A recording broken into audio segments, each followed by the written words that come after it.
দর্শক, বান্দরবানে জ্বালানি তেলের সংকটের কারণে চরম ভোগান্তিতে পরিবহন খাত। আরো জানাতে যুক্ত হচ্ছে সহকর্মী ইয়াসিনুল হাকিম। ইয়াসিন। হ্যাঁ জোবাইর, আমি এখন দাঁড়িয়ে আছি বান্দরবান পৌর এলাকার আসলে যে চারটি পেট্রোল পাম্প রয়েছে তার মধ্যে একটি পেট্রোল পাম্প আমরা দেখেছি সকাল থেকেই এখানে দীর্ঘ সারি লাইন ধরে আসলে যেহেতু দুপুরবেলা বন্ধ থাকে সকাল 10টা থেকে দুপুর 2টা পর্যন্ত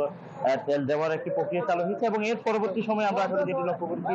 সুদীর্ঘ লাইন আসলে বিভিন্ন পরিবহনগুলো যেহেতু ডিজেল চালিত পরিবহন তারা যেমন লাইনে দাঁড়িয়েছে, অন্যদিকে আসলে মোটরসাইকেল আরোহীরাও কিন্তু আসলে বিভিন্নভাবে বিভিন্ন জায়গায় লাইনে দাঁড়িয়ে তেল সংগ্রহ করছে। তবে আমরা যে জিনিসটা সব থেকে বেশি লক্ষ্য করেছি সেটা হচ্ছে বাংলাদেশে বা বান্দরবানে যে সমস্ত পরিবহন দূরপাল্লা ঢাকা, চট্টগ্রাম, সিলেট, রাজশাহী, কুমিল্লা, খুলনা থেকে যে পরিবহনগুলো আছে প্রত্যেকটি পরিবহনে আসলে যে পরিমাণ ডিজেলের চাহিদা রয়েছে সেই পরিমাণ ডিজেল তারা সরবরাহ করতে না পারার কারণে বান্দরবানে ইতিমধ্যে আমরা লক্ষ্য করেছি বিভিন্ন জায়গায় আসলে তেলের অতিরিক্ত সংকটের কারণে বিভিন্ন ঢাকা এবং চট্টগ্রামগামী বিভিন্ন দূরপাল্লা যে পরিবহনগুলো রয়েছে সেগুলো আসলে অনেকটা শিডিউল বিপর্যয়গ্রস্ত বলে আমাদেরকে জানিয়েছে। আমরা যেমনটি কথা বলছিলাম এখানে যারা আসলে লাইনে দাঁড়িয়েছে তাদের সাথে কথা বলছি, তারাও যেটি বলছে আসলে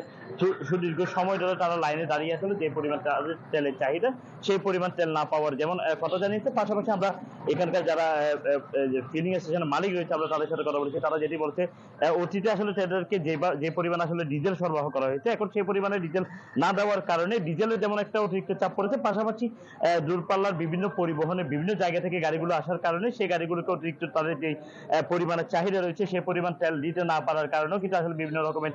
সমস্যা তৈরি হচ্ছে বলে তারা জানিয়েছে। এবং তারা এও জানিয়েছে বান্দরবানে যেই চারটি পেট্রোল পাম্প রয়েছে তারা যেই পদ্মা, মেঘনা, যমুনা থেকে তেল সরবরাহ করে প্রত্যেকটি তেলের যে ফিলিং স্টেশন তারা ডিপো থেকে যে পরিমাণ তেলের চাহিদা দিচ্ছে সেই পরিমাণ তেল না পাওয়ার কথাও জানিয়েছে। এবং গত কয়েকদিন ধরে তারা যেটি জানাচ্ছে সেটা হচ্ছে প্রতিদিন যে পরিমাণে একদিন বা 2 দিন পরে তেলের একটা শিডিউলে তারা তেল পেয়েছে এখন সেই অনুযায়ী তারা তেল পাচ্ছে না, যেখানে 5,000 লিটার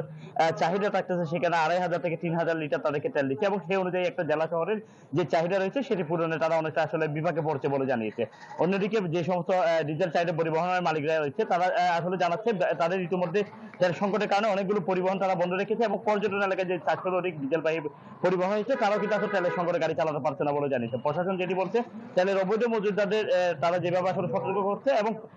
এখানকার যারা ফিলিং স্টেশন মালিক রয়েছে তারা দাবি করছে প্রশাসনের মাধ্যমে জেলার যে চাহিদা সেটি পূরণের জন্য প্রশাসন যদি হস্তক্ষেপ করে তেলের চাহিদা মেটাতে পারে মানুষের তেলের এই দুর্ভোগটা আসলে কাটবে বলে তারা আমাদেরকে জানিয়েছে। জুবাইর। ইয়াসিন, ধন্যবাদ আপনাকে। দর্শক, জ্বালানি সংকটের খবর জানাতে বান্দরবান থেকে যুক্ত হয়েছিলেন সহকর্মী ইয়াসিনুল হাকিম।